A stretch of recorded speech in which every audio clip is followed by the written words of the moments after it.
자, 우리 자유롭게 인사합니다. 사랑합니다. 축복합니다. 전도합시다. 시작. 사랑합니다. 전도합니다. 전도합니다.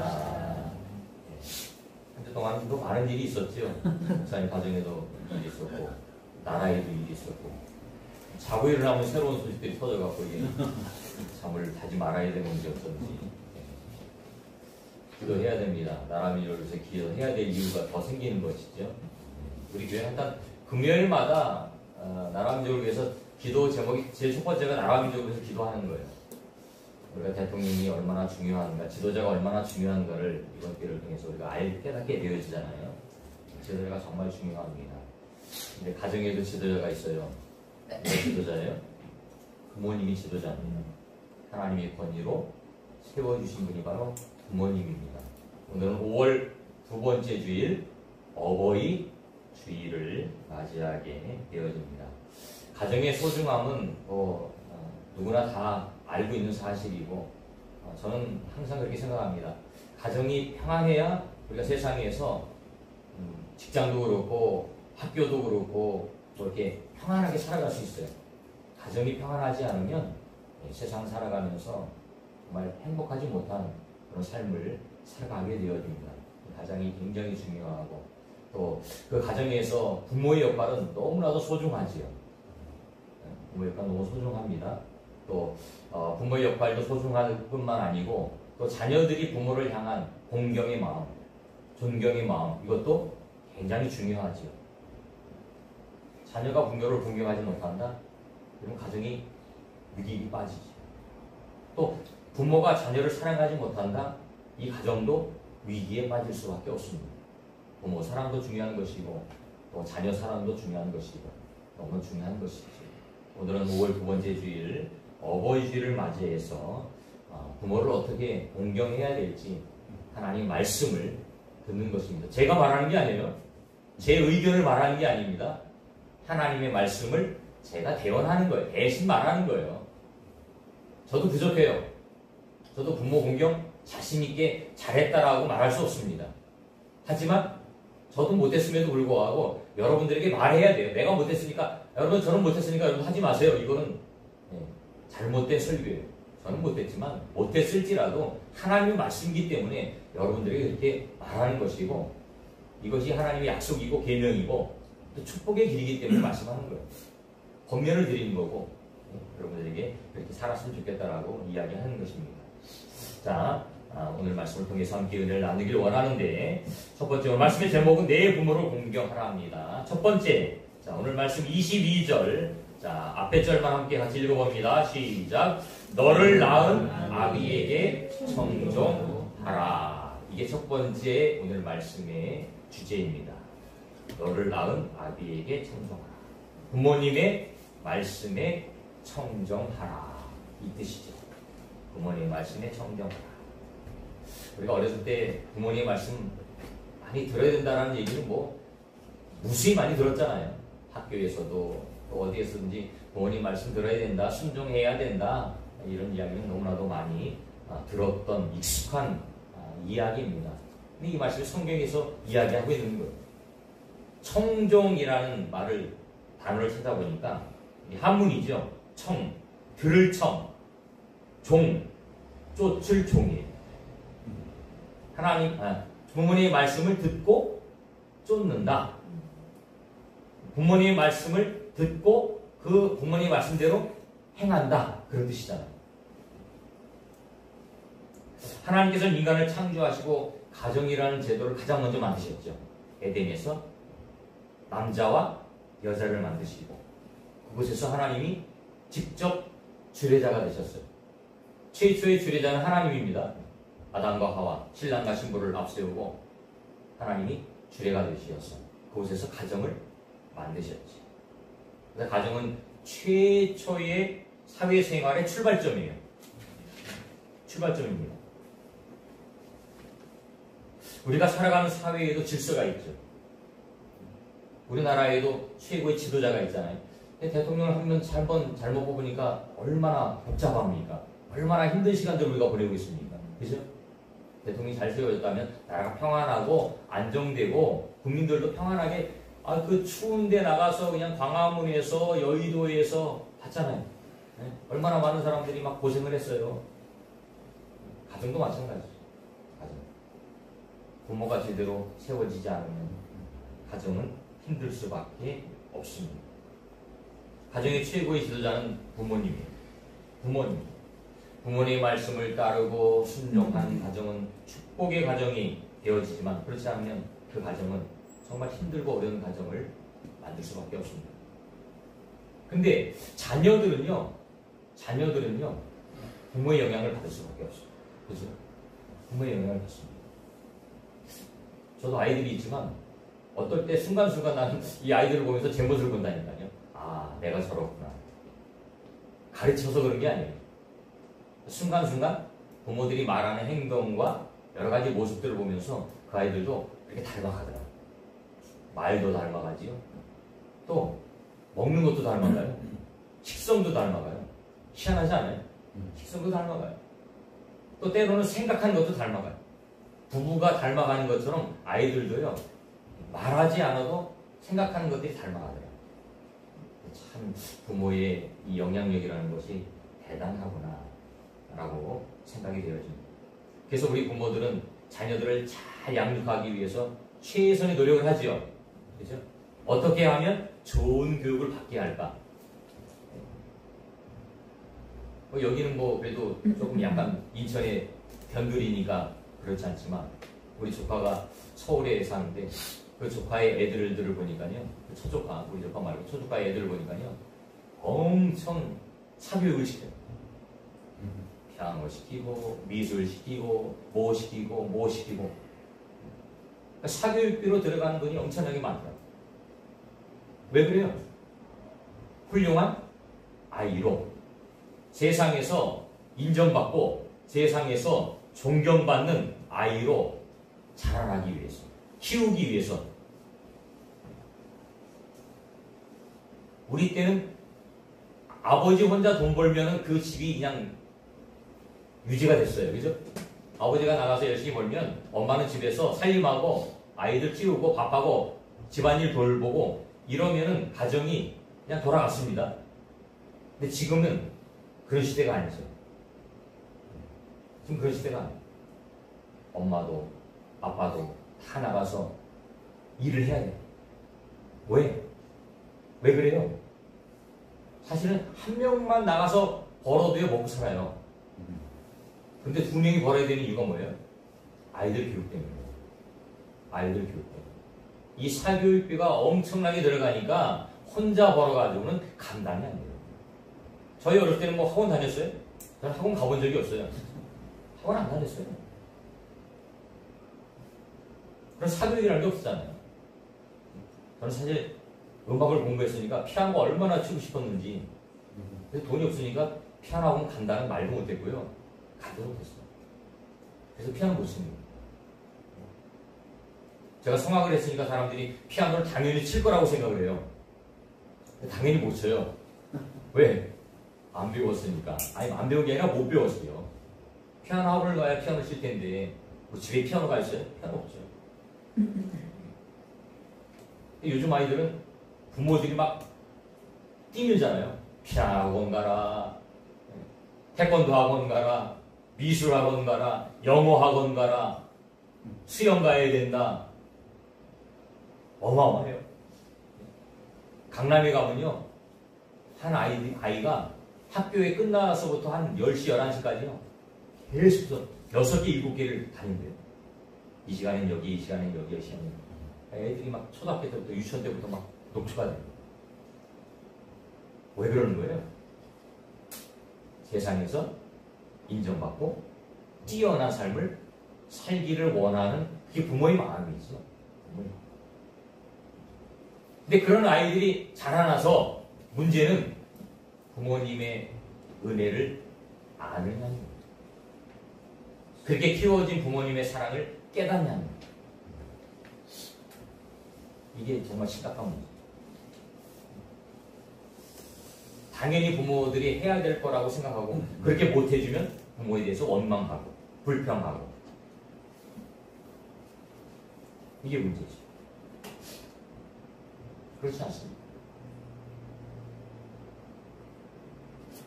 이 땅에 살아가면서 우리는 부모를 선택할 수 있는 권한이 없죠. 저도 부모를 선택해서 태어난 거 아니에요. 만약에 제가 부모를 선택할 수 있었던 권한이 있었다면 부사집에 태어났겠죠. 권한이 없었어요. 시골 농부의 아들로 태어났습니다. 아주 가난한 집에 태어났습니다.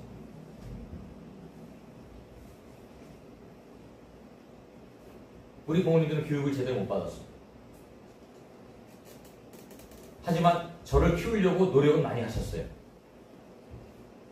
근데 우리 아버지의 생각은 고등학교가 맥심이었어요. 고등학교까지 나와서 기술을 배워서 먹고 살아라. 이게 저희 아버지의 최고의 저를 후원할 수 있는 생각이셨어요. 근데 저는 거기에 만족하지 않았어요. 나는 어떻게 하든지 공부를 해야 되겠다. 나는 어떻게 하든지 대학을 가야 되겠다. 그래서 더 열심히 공부했던 것 같아요. 가지 말라고 하니까 못 보내준다고 하니까 오기가 생겨갖고요. 아주 진짜 열심히 공부했어요. 새벽 2시까지 공부하고요. 새벽 6시면 학교 가고 그랬어요. 진짜 4시간짜리 4시. 그렇게 하려고 하니까 나중에는 우리 아버지가 어떻게 못하래. 그래서 시험을 보고 합격을 하고 합격 통지표를 딱 보여주면서 아버지 이렇게 합격했습니다. 그랬더니 우리 아버지 하시는 말씀, 내가 한 번만 등록금 내주겠다 이 말씀 하시더라고요. 그래서 그때 당장 아시니까 어떻게 해요? 예, 알겠습니다. 그러고서 이제 계약을 하고 계약이라기보다는 뭐예요?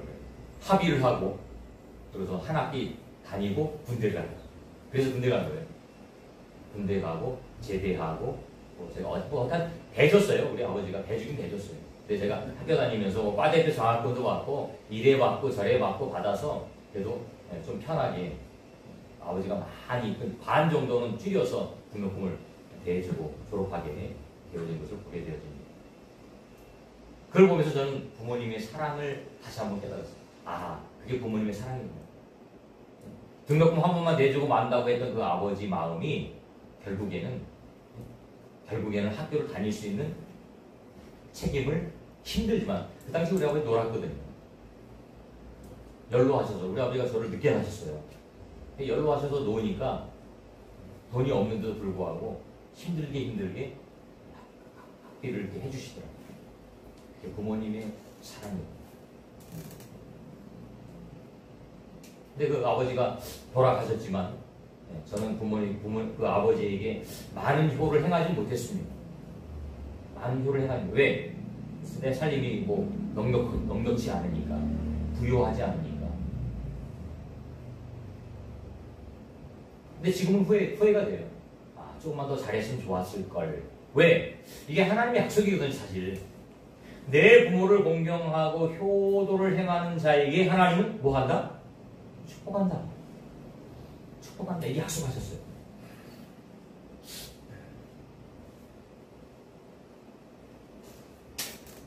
저와 여러분들은 부모님 말씀을 늘 청종해야 됩니다. 순종해야 됩니다. 두 번째입니다. 22절 하반절입니다. 같이 읽어볼까요? 시작. 내 늙은 어미를 경히 여기지 말지니라. 부모님을 경히 여기지 말아야 된다. 경히 여긴다는 게 뭐예요? 우습게 여긴다는 거죠. 가볍게 여긴다는 거예요. 신중하게 받아들이지 않는다. 한 귀로 듣고 한 귀로 흘려버린다. 그러니까 부모님 말씀에 순종하지 않는 모습을 나타내는 것이죠. 하나님께서는 부모님을 하나님의 대리자로 세우셨다고 했어요. 여기 이거 꼭 기억하세요. 부모님은 하나님의 대리자. 보이지 않는 하나님의 대리자가 부모님이에요. 그래서 10계명 중 가장 먼저 인간에 관한 계명 5계명이 바로 뭐라고요? 부모를 공경하라. 그리하면 내 하나님 여호와가 내게 준 땅에서 내 생명이 울리라. 이 약속하십니다. 내 부모를 공경하라. 근데 요즘 공경이라는 단어가 땅에 떨어졌어요. 공경이라는 단어를 찾아볼 수가 없어요. 뉴스에서 많은 이야기들이 나오죠. 부모를 학대하고 부모를 심지어 죽이기도 하고 이런 뉴스. 우리 세대에는 그런 내용이 거의 없었어요. 부모를 뭐 때린다든지 부모를 죽인다든지 이런 내용 거의 물론 있었겠지만 요즘은 비일비재하게 이런 이야기가 있다. 뉴스가 나와요. 부모를 존경하는 마음도 사라지고 자기 혼자 잘 될 줄 알아요. 자기 혼자 큰 줄 알아요. 아닙니다. 잠언 1장 8절 9절을 보니까 내 아들아 내 아비의 훈계를 들으며 내 어미의 법을 떠나지 말라. 이는 내 머리에 아름다운 관이요 내 목에 금사슬이니라. 이렇게 말씀하고 있습니다. 이 잠언 말씀은 하나님이 우리 계신 지혜의 말씀이지. 삶의 윤리입니다. 그리스도인의 삶의 모습이에요. 여러분 잠언 말씀 많이 읽으셔야 돼요.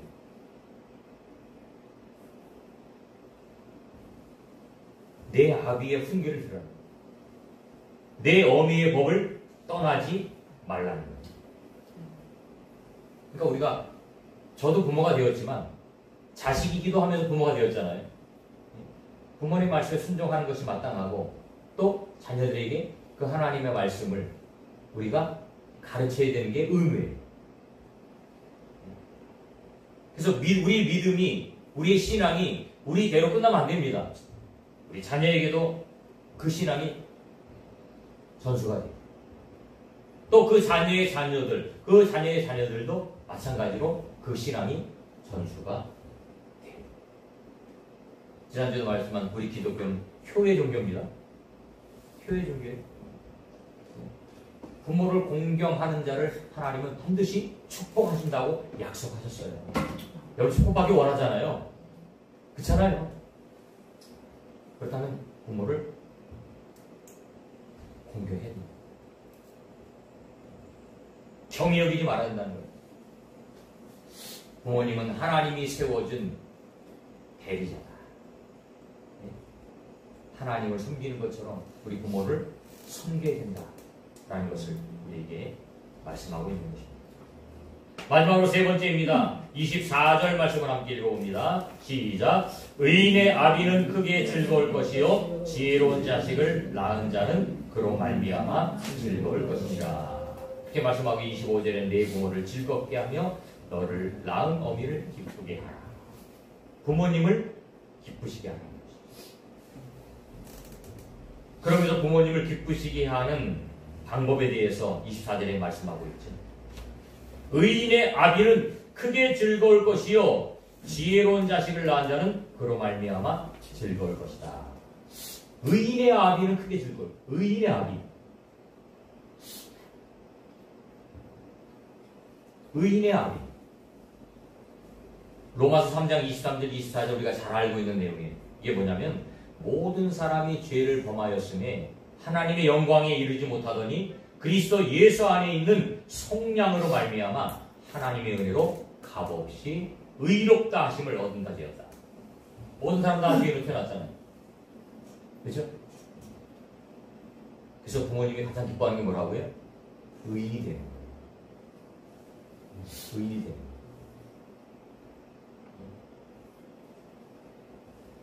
저도 마찬가지입니다.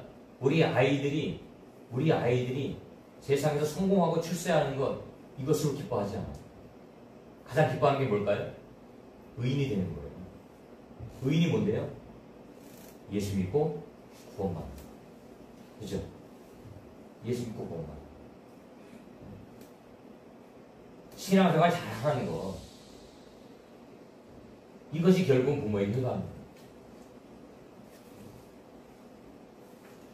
그러면 예수님 잘 믿고 신앙생활 잘하는 게 부모에게 효도하는 거예요. 용돈 많이 드리고 좋은 옷 사드리고 맛있는 음식 사드리고 여행 시켜드리고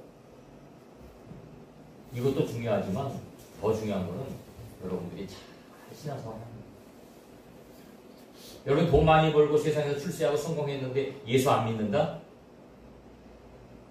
그럼 이거 성공한 인생이야. 부모에게 효도하는 게 아니에요. 우리 믿음의 사람 안에서 그래요.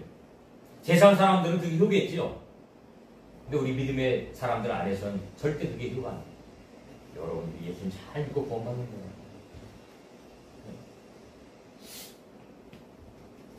두 번째로는 뭐예요? 지혜로운 자식을 낳은 자는 그로 말미암아 즐겁다. 지혜로운 자식, 지혜로운 사람이 되는 거예요. 지혜로운 사람. 지혜에 대해서 성경 말한다고 했죠. 잠언에서 지혜가 뭐예요? 여호와를 경외하는 것. 이게 지혜예요. 이게 지혜의 근본. 여호와를 경외. 지혜로운 자식을 낳은 자는 그로 말미암아 즐겁다. 여호와를 경외하는 자, 여호와를 경외하는 자식이 되어지면 그로 말미암아 부모님은 즐거워하는 거예요. 기뻐하는 거예요. 여러분들이 부모님을 기쁘시게 하는 방법이 바로 그거예요. 항상 하나님을 기뻐하는 삶을 삽니다. 하나님 말씀에 순종하면서 그 하나님의 뜻에 따라 살아가는 거예요. 이게 효예요. 이게 효예요. 오늘도 우리 권사님 못 오셨지만 권사님이 늘 기도 제목이 그거였죠. 자식들 예수 믿는 거예요. 자식들 예수 믿으라고 그렇게 오셔서 2시간에 3시간에 기도하시는 걸 눈물 흘리면서 예? 그게 부모님의 심정이에요. 그런데 안 돌아와요. 근데 안 믿어요. 얼마나 부모님이 가슴이 아팠어요. 얼마나 부모님이 가슴이 아파요. 다른 가정들처럼 온 가족이 함께 나와서 예배하고, 그죠? 온 가족이 함께 가정에서도 또 예배하고 찬송하고 그런 가정을 만드는 것이 소원일 텐데 그게 이루어지지 않으니까 얼마나 힘들겠어요. 그렇다고 자녀들이 그 엄마한테 효를 안 하겠어요? 하죠. 옷도 사드리고 음식도 사드리고 여행도 보내드리고 하잖아요. 근데 권사님 입장에서는 가장 큰 효가 뭐예요? 예수 믿는 거예요. 예수 믿는 거. 이게 안 돼요. 이게 안 되고 있어요. 너무 안타까운 거지. 그래서 우리 식구들도 항상 기도하지만 우리 하윤이, 하준이, 엄마 아빠가 예수님 믿게 해주세요. 예수님 믿게 해주세요. 어떤 날은 여기 교회 아빠가 좋아요. 애들 데리러 오기도 하고 오기도 하고. 근데 이 안에는 뭣도 예배 자리에 참여하지 못해요. 이게 안타까운 거죠. 진정한 효는 예수님입니다. 예수님 잘 믿고 신앙으로 잘 세워져서 집사가 되어지고 권사가 되어지고 장로가 되어지고, 물론 직분이 중요한 건 아닙니다. 하지만 신앙의 연도가 지나면 그런 직분도 감당해야 되죠. 하나님 그 직분들 통해서 축복하시거든요, 사실. 그렇게 세워질 때에 놀라운 은혜가 있습니다. 올 가정의 달을 맞이해서 여러분 모두가 믿음의 가정을 만드시고 부모를 공경해야 됩니다. 자녀를 사랑해야 됩니다. 신뢰와 믿음이 쌓여야 돼요. 자녀는 부모를 공경하고 부모는 자녀를 향해서 축복하고 믿음으로 잘 세워지기 위해서 기도하는 것. 이것이 바로 저와 여러분들의 축제이고 사명입니다. 행복한 가정, 믿음의 가정, 사랑의 가정, 축복의 가정 여러분 만드시고, 여러분뿐만 아니고 여러분들 후손, 자자손손이 이런 가정 주님 오시는 그날까지 만들어 가시기를 주님의 이름으로 축원합니다. 아멘.